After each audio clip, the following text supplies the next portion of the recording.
என்னதான் இல்லைன்னு மக்களை ஏமாத்தினாலும் உத்து நோக்கி பார்க்கும்போது இவங்க அப்படி தான் பண்ணியிருக்கிறாங்க அப்படிங்கிற மாதிரி தோணுது. ஆக்சுவலி தளபதி பார்த்தீங்கன்னா இப்போ அரசியல் என்ட்ரி ஆன உடனே நிறைய சர்ச்சை ஏற்பட்டுச்சு. இப்போது நட்டி நடராஜன் பார்த்தீங்கன்னா நடிச்சிருக்கிற டிஎன் 2026 படத்தில், அதாவது டிஎன்னா தங்க நட்சத்திரமா, அந்த படத்தில் தளபதியை ட்ரோல் பண்ணுற மாதிரி இருக்குது அப்படிங்கிற மாதிரி சொல்லப்பட்டிருந்தது. ஆனால் இந்த படம் அப்படிப்பட்ட படம் கிடையாது அப்படின்னு தம்பி ராமையால இருந்து இந்த படக்குழு எல்லாருமே மறுப்பு தெரிவிச்சிருந்தாங்க. ஏன் தம்பி ராமையா இவ்வளோ முட்டு கொடுக்காருன்னு கேட்டிங்கன்னா, அவருடைய பையன் உமாபதி ராமையா தான் பார்த்தீங்கன்னா இந்த படத்தை இயக்கியிருக்காரு. இதுக்கு முன்னாடி இவரை பற்றி உங்களுக்கு தெரியும்னு நினைக்கிறேன்.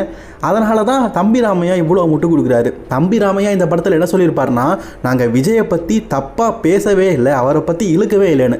சரி, டீசரில் இருக்கிற ஒரு சில விஷயங்களை வச்சு கேட்கும்போது நாங்கள் ஆந்திராவுடைய முன்னாள் முதலமைச்சரை பற்றி தான், அதாவது ஜெகன் பாபுவை பற்றி தான் இதில் பேசியிருக்கிறோமே தவிர்த்து தளபதியை பற்றி இல்லை அப்படிங்கிற மாதிரி சொல்லியிருக்கிறாங்க.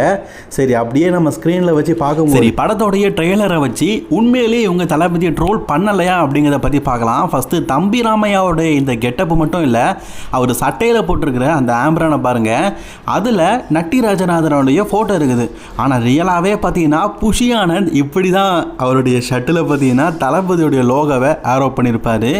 அதை அப்படியே எமிட்டிங் பண்ணுற மாதிரி, அதாவது தளபதியை கிண்டல் அடிக்கிற மாதிரி இந்த சீன் இருக்குது.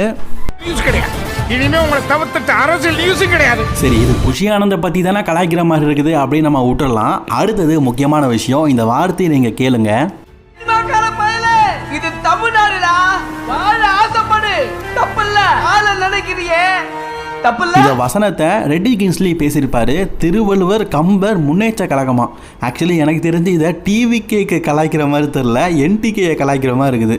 அதாவது தளபதி அரசியலுக்கு வந்ததுக்கப்புறமா கலாய்ச்சிருப்பார்ல நம்ம சீமானன்னு, அதை இமிட்டேட் பண்ணுற மாதிரி இருக்குது.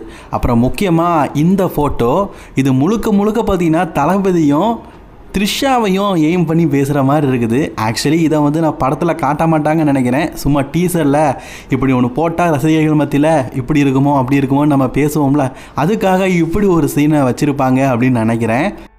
கூத்தாட வந்தவனை எல்லாம் தலைவனாக்கி தலை மேல தூக்கி வச்சு கொண்டாடுறீங்க. அதுக்கப்புறம் இந்த வசனத்தை கேட்டிருப்பீங்க. இது முழுக்க தளபதி விஜய் பார்த்தீங்கன்னா சினிமாவிலேருந்து அரசியல் வந்ததை குத்தி காட்டுற மாதிரி இருக்குது. அப்படி பார்த்தா தமிழ்நாட்டில் யாருமே முதலமைச்சர் ஆயிருக்க மாட்டாங்கல்ல, ஏன்னா எல்லாருமே கூத்தாடியிலேருந்து தான் முதலமைச்சராக இருக்கிறாங்க. அப்புறம் எம்எஸ் பாஸ்கர் ஐயாவை பற்றி நான் கண்டிப்பாக சொல்லி ஆகணும். அவர் முழுக்க ஒரு ரோலுக்கு வந்துட்டாருன்னு அதே மாதிரி பண்ணுவார். அவருடைய கண், முகம், தோற்றம் இது பார்த்தாலே நமக்கு தெரியுது. ஐயன் செங்கோட்டையனை எமிட்டேட் பண்ணி சொல்கிற மாதிரி இருக்குது. அதாவது கட்சி விட்டு கட்சி தாவறது, அதுக்கப்புறமா தளபதி கூட சேர்றது, இதெல்லாம் பார்த்தீங்கன்னா அந்த படத்தில் இருக்கிற மாதிரி காட்டியிருக்கிறாங்க.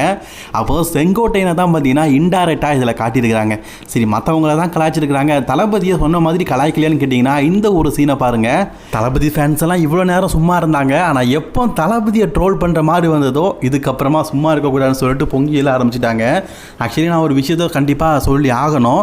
இந்த படத்தில் தளபதி நாங்கள் ட்ரோல் பண்ணலை, முழுக்க பார்த்தீங்கன்னா ஜெகன் ரெட்டியோடைய அரசியல் டிரான்ஸ்ஃபர்மேஷனை தான் சின்னதாக காட்டியிருக்கோன்னு சொல்கிறாங்க. ஆனால் எனக்கு என்னமோ தளபதியை ட்ரோல் பண்ண மாதிரி தான் தெரியுது. உங்களோட கருத்துக்களை கமெண்ட் பண்ணிக்கோங்க. அண்ட் தொடர்ந்து வீடியோ பார்க்கறதுக்கு மறக்காம சேனலை சப்ஸ்கிரைப் பண்ணிக்கோங்க.